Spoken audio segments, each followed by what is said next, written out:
চাঁদাবাজির অভিযোগে 4 নেতা রিমান্ডে, সারা দেশে কার্যক্রম স্থগিত করল বৈষম্য বিরোধী ছাত্র আন্দোলন। কয়েকজন নেতার বিরুদ্ধে চাঁদাবাজির অভিযোগ ওঠার পর বৈষম্য বিরোধী ছাত্র আন্দোলন কেন্দ্রীয় কমিটি বাদে সারা দেশের সকল শাখা কমিটির কার্যক্রম সাময়িকভাবে স্থগিত ঘোষণা করেছে। রোববার সন্ধ্যায় এক জরুরি সংবাদ সম্মেলনে সংগঠনের সভাপতি রিফাত রশিদ বলেন, তাদের নাম ব্যবহার করে কেউ যদি কোনো অপকর্মে জড়িয়ে পড়ে সেটি কোনোভাবেই বরদাস্ত করা হবে না। এর আগে শনিবার সম্মিলিত বেসরকারি বিশ্ববিদ্যালয় শাখার ভারপ্রাপ্ত অভিভাবক আব্দুর রাজ্জাক রিয়াদ সহ কয়েকজনের বিরুদ্ধে চাঁদাবাজির অভিযোগ ওঠে। অভিযোগ অনুযায়ী একটি বাসায় চাঁদার টাকা নিতে গেলে পুলিশ 4 জনকে সেখান থেকে আটক করে। ঘটনার পর সামাজিক যোগাযোগ মাধ্যমে শুরু হয় তীব্র সমালোচনা।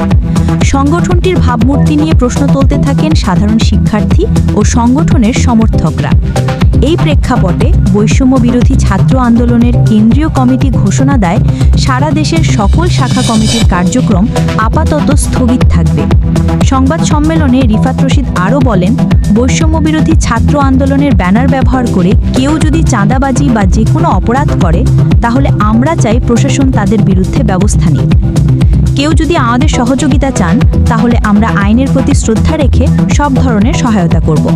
তিনি আরও বলেন, এই ঘটনার পর আমরা সংগঠনের ভবিষ্যৎ পরিকল্পনা নিয়ে বসব এবং একটি সুস্পষ্ট রূপরেখা তৈরি করব যাতে সংগঠনকে কেউ ব্যক্তিগত স্বার্থে ব্যবহার করতে না পারে। এদিকে গ্রেপ্তার হওয়া 4 জনকে রোববার আদালতে তোলা হলে মামলার তদন্ত কর্মকর্তা তাদের 10 দিনের রিমান্ড আবেদন করেন। রাষ্ট্রপক্ষ তা সমর্থন করলে আদালত 7 দিনের রিমান্ড মঞ্জুর করেন।